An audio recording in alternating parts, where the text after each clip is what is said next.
ಕನ್ನಡದ ಮನಸ್ಸುಗಳಿಗೆ ನಮಸ್ಕಾರ.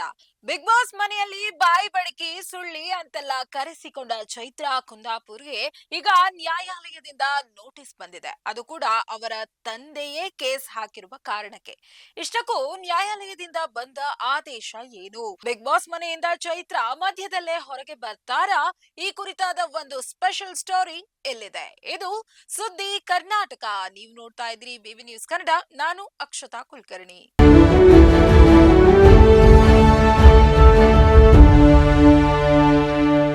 Big boss ಮನೆಯಲ್ಲಿ Chaitra Kundapura wild card entry ಪಡೆಯುವ ಮೂಲಕ ದೊಡ್ಡ ಮನೆಯಲ್ಲಿ ಎರಡನೇ ಬಾರಿ ಎಂಟ್ರಿ ಕೊಟ್ಟು ಸ್ಪರ್ಧಿಯಾಗಿ ಆಟವಾಡ್ತಾ ಇದ್ದಾರೆ. ಆದ್ರೆ ಇದೀಗ ಚೈತ್ರಾ ಕುಂದಾಪುರ ಅವರ ವಿರುದ್ಧ ಕ್ರಮ ಕೈಗೊಳ್ಳುವಂತೆ ಕೋರ್ಟ್ನಿಂದ ಆದೇಶ ಬಂದಿದೆ. ಹೌದು, ಸಾಕಷ್ಟು ವಿವಾದಗಳಿಂದಲೇ ಸುದ್ದಿಯಾದ ಚೈತ್ರಾ ಕುಂದಾಪುರ ವಿರುದ್ಧ ಅವರ ಹೆತ್ತ ತಂದೆಯೇ ಕೇಸ್ ಹಾಕಿದ್ರು. ಇದೀಗ ಹಿರಿಯ ನಾಗರಿಕರ ನ್ಯಾಯಾಲಯವು ಬಾಲಕೃಷ್ಣ ನಾಯ್ಕ್ ಅವರಿಗೆ ಯಾವುದೇ ದೈಹಿಕ ಮಾನಸಿಕ ಕಿರುಕುಳ ನೀಡುವಂತಿಲ್ಲ, ಮನೆಯಲ್ಲಿ ನಿರ್ಭೀತಿಯಿಂದ ವಾಸಿಸಲು ಅನುವು ಮಾಡಿಕೊಡಬೇಕು, ಈ ಬಗ್ಗೆ ಚೈತ್ರಾ ಕುಂದಾಪುರ ಅವರು ಸೂಕ್ತ ಮುಚ್ಚಳಿಕೆ ಬರೆದುಕೊಡಬೇಕು ಎಂದು ನ್ಯಾಯಾಲಯ ಆದೇಶ ನೀಡಿದೆ. ಬಾಲಕೃಷ್ಣ ನಾಯ್ಕ್ ಅವರಿಗೆ ಕರ್ನಾಟಕ ಪೋಷಕರು ಮತ್ತು ಹಿರಿಯ ನಾಗರಿಕರ ಪಾಲನೆ ಮತ್ತು ಕಲ್ಯಾಣ ನಿಯಮಗಳ ಅಡಿಯಲ್ಲಿ ರಕ್ಷಣೆ ನೀಡಲಾಗಿದೆ. ಇದರ ಅನ್ವಯ ಕುಂದಾಪುರ ಪೊಲೀಸರು ನಿಯಮಾನುಸಾರ ಕ್ರಮ ತೆಗೆದುಕೊಳ್ಳಲಿದ್ದಾರೆ. ಇದರಿಂದ ಚೈತ್ರಾ ಕುಂದಾಪುರ ಅವರ ಬಿಗ್ ಬಾಸ್ ಆಟಕ್ಕೆ ತೊಂದರೆ ಆಗತ್ತಾ ಎಂಬ ಪ್ರಶ್ನೆ ಉದ್ಭವ ಆಗಿದೆ. ಚೈತ್ರಾ ಕುಂದಾಪುರ ಮದುವೆ ವೇಳೆ ತಂದೆ ಬಾಲಕೃಷ್ಣ ನಾಯ್ಕ್ ಪತ್ನಿ ಹಾಗೂ ಮಗಳಿಂದ ತಮಗೆ ಕಿರುಕುಳ ಆಗ್ತಾ ಇದೆ, ಕಳ್ಳ ಕಳ್ಳಿ ಮದುವೆ ಆಗ್ತಾ ಇದ್ದಾರೆ, ಚೈತ್ರಾ ನನ್ನನ್ನು ಮದುವೆಗೆ ಆಹ್ವಾನಿಸಿಲ್ಲ, ನನ್ನ ಪತ್ನಿ ನನ್ನನ್ನು ಜಗಲಿಯಲ್ಲೇ ಬಿಟ್ಟು ಬೀಗ ಹಾಕಿ ಬಿಗ್ ಬಾಸ್ ಕಾರ್ಯಕ್ರಮಕ್ಕೆ ಹೋಗಿದ್ಲು, ನಾನೇ ಕಟ್ಟಿದ ಮನೆಯಲ್ಲಿ ನಾನು ಅನಾಥನಾಗಿ ಬಿತ್ತಿದ್ದೆ ಎಂದು ಆಕ್ಷೇಪ ವ್ಯಕ್ತಪಡಿಸಿದ್ರು. ಚೈತ್ರಾ ನನಗೆ ಸುಪಾರಿ ನೀಡಿ ಭೂಗತ ದೊರೆಗಳ ಮೂಲಕ ಕೊಲೆ ಮಾಡಿಸಲು ಯತ್ನಿಸ್ತಾ ಇದ್ದಾಳೆ, ಆಸ್ತಿಗಾಗಿ ಹೇಯ ಕೃತ್ಯಕ್ಕೆ ಮುಂದಾಗಿದ್ದಾಳೆ ಎಂದು ಬಾಲಕೃಷ್ಣ ನಾಯ್ಕ್ ಅವರು ನೀಡಿದ ದೂರಿನಲ್ಲಿ ತಿಳಿಸಿದ್ದಾರೆ. ಆ ಸಮಯದಲ್ಲಿ ತಂದೆಯ ವಿರುದ್ಧ ಸಾಮಾಜಿಕ ಜಾಲತಾಣಗಳ ಮೂಲಕ ಪರೋಕ್ಷವಾಗಿ ಚೈತ್ರಾ ಕುಂದಾಪುರ ಅವರು ಕಿಡಿಕಾರಿದ್ರು.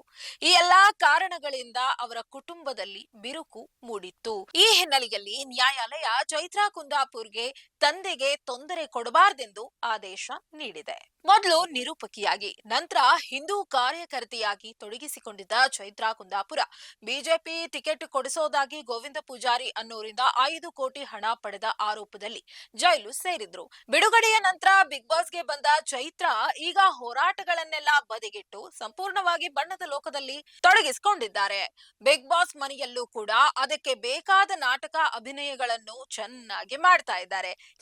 ಹಿಂದಿನ ಸೀಸನ್ ನಲ್ಲಿ ಇವರಿಗೆ ಸುದೀಪ್ ಬೈದು ಮಾಡಿದ ಅವಮಾನಕ್ಕೆ ನಿಜವಾಗಿಯೂ ಆತ್ಮಾಭಿಮಾನ ಇದ್ದಿದ್ರೆ ಚೈತ್ರಾ ಮತ್ತೆ ಬಿಗ್ ಬಾಸ್ ಮನೆಗೆ ಹೋಗ್ತಾನೆ ಇರ್ಲಿಲ್ಲ. ಆದ್ರೆ ಈ ಬಾರಿಯೂ ಮತ್ತೆ ಬಿಗ್ ಬಾಸ್ ಮನೆಗೆ ಹೋಗಿ ಗೌರವ ಹಾಳು ಮಾಡ್ಕೊಳ್ತಾ ಇರೋದು ದುರಂತ. ಅಥವಾ ಇದೆಲ್ಲಕ್ಕಿಂತ ಬಿಗ್ ಬಾಸ್ ಪೇಮೆಂಟ್ ಕೂಡ ಕಾರಣವಾಗಿದ್ರೆ ಅದು ಅವರ ವೈಯಕ್ತಿಕ ವಿಚಾರ. ಏನೇ ಇರ್ಲಿ, ಇದರ ನಡುವೆ ನ್ಯಾಯಾಲಯದ ಆದೇಶ ಬಿಗ್ ಬಾಸ್ ಮನೆಯೊಳಗಿರುವ ಚೈತ್ರಾಗೆ ತಲುಪಿದ ನಂತರ ಆಕೆಯಲ್ಲಿ ಯಾವ ಬದಲಾವಣೆ ಆಗಬಹುದು ಕಾದು ನೋಡಬೇಕಾಗಿದೆ. ಇದಾಗಿದ್ದು ಈ ಕ್ಷಣದ ಸುದ್ದಿ ಕರ್ನಾಟಕ. ನೈಜ ಹಾಗೂ ತಾಜಾ ಸುದ್ದಿ, ಪ್ರಾಮಾಣಿಕ ವರದಿ, ನಿಷ್ಠೂರ ವಿಶ್ಲೇಷಣೆಗಳಿಗಾಗಿ ಸದಾ ನೋಡ್ತಾ ಇರಿ ಬಿಬಿ ನ್ಯೂಸ್ ಕನ್ನಡ. ಇದು ಕನ್ನಡಿಗರ ಪ್ರತಿಧ್ವನಿ.